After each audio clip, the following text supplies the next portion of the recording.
a 26% cut to the very agency responsible for tracking illegal guns and supporting local police was never going to slip by quietly.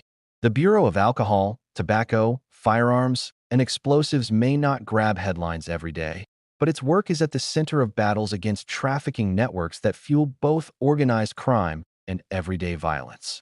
When Representative Rosa DeLauro confronted Pam Bondi in a tense hearing, the exchange quickly escalated into one of the sharpest debates over law enforcement priorities seen in years. What started as questions about numbers became a larger fight over whether protecting communities is being sacrificed for political theater. DeLauro wasted no time.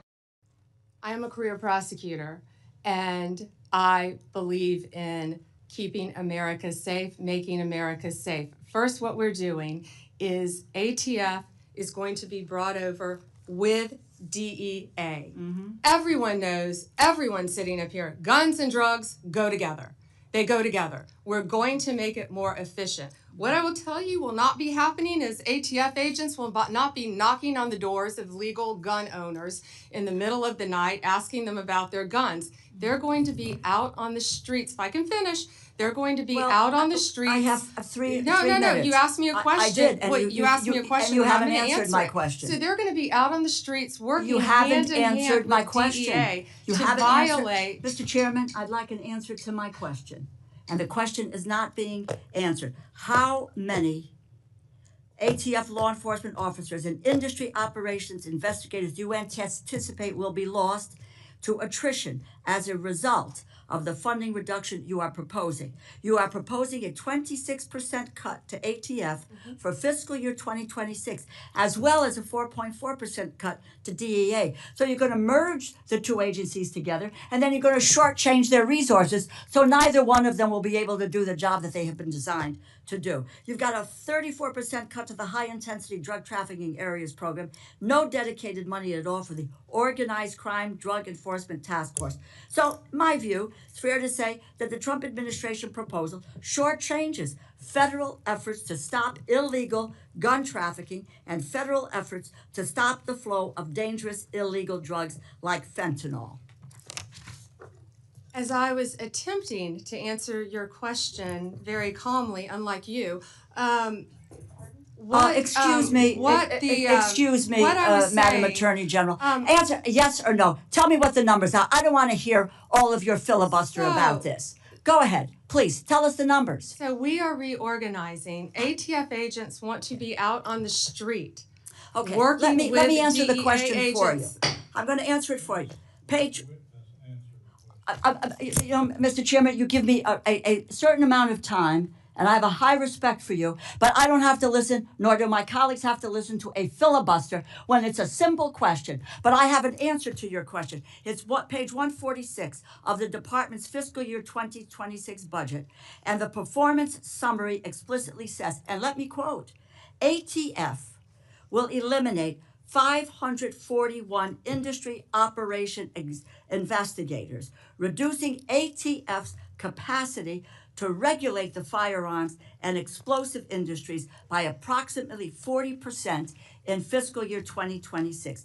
ATF will perform fewer regulatory inspections. And the department summary goes on to say, and let me quote, ATF anticipates a reduction of approximately 284 support personnel and 186 agents based on historical attrition patterns, and these personnel cuts will impact ATF across various functions, unquote. If the capacity to regulate firearms industry is reduced by 40%, if you are losing 186 ATF law enforcement agents, on top of that, it is clear the direction you are headed with this budget, and that's what it is, isn't it? The proposal will weaken our ability to stop gun trafficking, and it will greatly reduce ATF support for state and local law enforcement that helps them prevent and solve violent crimes. It's a bad proposal. Do you want to hear my answer in 3 seconds? You mentioned regulatory functions. We will not be having ATF agents go to the doors of gun owners in the middle of the night asking them about their guns, period. They will be out on the streets with DEA, guns and drugs. How many are gone? It will be attrition. We are not firing agents. They will be working. How many with have taken CDA. attrition? Can I tell you that they all want to be on the streets? They want to be doing their jobs. They want to be. But you're getting them guns. off the streets. They want you're getting to. Them we're off the putting streets. them on the streets. And they want to be working with. You are getting them off the streets. There is no efficient. clear. And Mr. We Chairman, will be I yield. She cited the numbers. Fentanyl seizures down 30%, ATF facing a proposed budget cut of 26%, and DEA facing a reduction as well. Her tone was clear, sharp, and relentless. She asked how many agents, investigators, and support staff would be lost to attrition under this proposal. Bondi did not provide a number. Instead, she shifted, claiming the agencies would be merged, insisting that guns and drugs go together, and promising agents would be on the streets. To DeLauro, this was spin, an attempt to dress up cuts in the language of efficiency. To anyone watching, it was obvious she wanted a straightforward answer that never came. The real story emerged not through Bondi's words, but in the fine print of the budget itself. Buried deep in the performance summary were the hard figures. 541 investigators eliminated, reducing ATF's regulatory capacity by nearly 40%. 186 agents gone, plus 284 support personnel. Nearly 1,000 positions vanished at a time when traffickers are becoming more sophisticated and communities are already stretched thin. The paper trail told a very different story from the promises of efficiency and reform. Cuts of this magnitude do more than trim fat. They strike at the heart of enforcement. Fewer investigators mean fewer inspections of firearms dealers and manufacturers. Fewer agents mean fewer cases pursued against traffickers. Fewer support staff means slower coordination with state and local partners.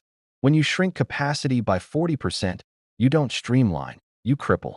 DeLauro zeroed in on this point, refusing to let vague assurances distract from the cold math that showed an agency gutted at the precise moment when the flow of weapons across state lines remains one of the most urgent public safety challenges. The tone of the hearing shifted as DeLauro pressed harder. Yes or no, she demanded. How many officers will be lost? Bondi tried to move around the question, repeating that agents would not be knocking on the doors of lawful gun owners, but would instead be on the streets. The back and forth grew heated. DeLauro accused her of filibustering. Bondi claimed she was answering calmly, while DeLauro grew frustrated at the evasions. What the audience saw was not just two officials disagreeing over numbers, but a fundamental clash of worldviews. One focused on preserving tools for enforcement, the other on selling a vision of reform that, in practice, left agencies hollow. Numbers have a way of cutting through rhetoric. When DeLauro read directly from page 146 of the budget summary, the magnitude of the cuts became undeniable. 541 industry operations investigators gone. That's nearly half of the capacity to regulate the firearms industry. 186 agents lost to attrition. 284 support staff reduced. These were not hypotheticals. These were not potential efficiencies. They were spelled out in black and white, a dismantling of the agency written into the very proposal under debate. What does that look like on the ground? Imagine fewer inspections of firearms dealers who may already be skirting regulations. Imagine investigators stretched so thin they can't follow up on tips. Imagine traffickers exploiting gaps left by an agency unable to keep up. Local police, already overwhelmed by rising violence, would lose federal support at the very moment they need it most. It's not just about statistics. It's about whether cases are pursued, whether illegal weapons are intercepted, and whether communities feel the presence of law enforcement or its absence. Bondi framed the cuts as a way to avoid harassment of lawful gun owners, insisting agents would be on the streets. But what she didn't address was the simple fact that with fewer agents, fewer investigators, and fewer staff, there are simply not enough bodies to be on those streets. The promise rang hollow when paired with the reality of nearly 1,000 fewer personnel.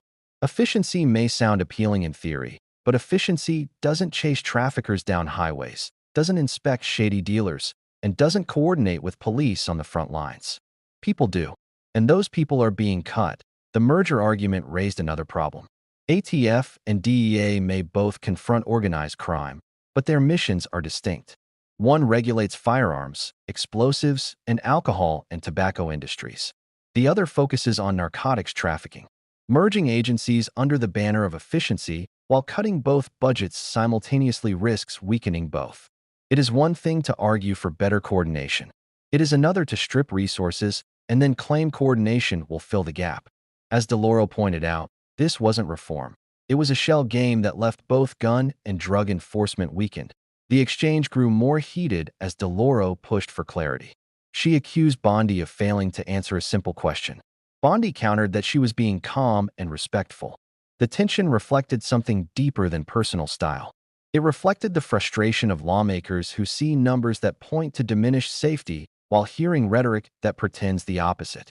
In that clash, the stakes of the debate became clear, not just whether one budget proposal would pass, but whether enforcement itself would be taken seriously or treated as a bargaining chip. The political framing of cuts as fiscal responsibility or reform hides the real cost. In practice, it means fewer traffickers caught, fewer cases brought to court, and fewer protections for communities. Organized crime does not slow down because a budget is cut. Traffickers do not pause their operations to give agencies time to reorganize. They move faster, filling the gaps left behind. Cutting resources doesn't make the streets safer. It makes them more vulnerable. That is the contradiction DeLauro sought to expose, and it's why the clash resonated far beyond the committee room. Consider the broader context. Fentanyl seizures were already down 30%, raising concerns about enforcement gaps. Cutting DEA's budget by 4% and ATF's by 26% simultaneously sends a dangerous signal that resources are being withdrawn just as the need grows. Every community across the country grappling with gun violence or drug trafficking would feel the ripple effects of such reductions. The debate wasn't just about Washington numbers. It was about lives on the ground. When DeLauro read directly from the budget summary, the conversation shifted decisively. The evidence showed not just minor adjustments, but massive reductions. 40% less capacity to regulate firearms. Hundreds fewer agents. Hundreds fewer support staff. These figures turned abstract talk of efficiency into a tangible weakening of enforcement. DeLauro's voice carried the frustration of someone who saw through political theater to the real consequences awaiting communities if the cuts were enacted. Bondi's insistence that agents would be on the streets ignored the basic reality that with fewer agents, fewer would be anywhere. Promising presence without providing personnel is an illusion. Promising efficiency while eliminating the very people who do the work is a contradiction. The clash highlighted how political talking points can obscure reality, but numbers and lived consequences eventually cut through. This debate was never just about bureaucracy. It was about whether political leaders would prioritize ideology over safety. It was about whether efficiency would be used as a cover to weaken enforcement. It was about whether the public could trust that agencies tasked with fighting traffickers had the tools they needed. DeLauro's questioning cut to that core, refusing to let evasions or rhetoric replace accountability. Her persistence exposed the gulf between the promise of reform and the reality of diminished enforcement. The proposed cuts also raised questions about the future of coordination with state and local law enforcement. ATF and DEA provide crucial support, from sharing intelligence to backing up investigations. Reducing their capacity means leaving local agencies to shoulder more responsibility with fewer resources. It means shifting the burden onto departments already stretched, already struggling with staffing, already facing rising challenges. The promise of reform does not ease that burden. Only resources and personnel can. Numbers tell a story. 541 investigators gone. 186 agents lost. 284 support staff eliminated. 40% less regulatory capacity. Each number represents cases not pursued, inspections not conducted, traffickers not caught, coordination not provided. Each number represents a gap where enforcement once stood. Each number is a signal to traffickers that oversight is weaker, that opportunities are greater, that risks are lower. Cuts of this scale don't just weaken agencies. They embolden adversaries. The fiery clash between DeLauro and Bondi put that reality on full display. One side insisted efficiency justified cuts.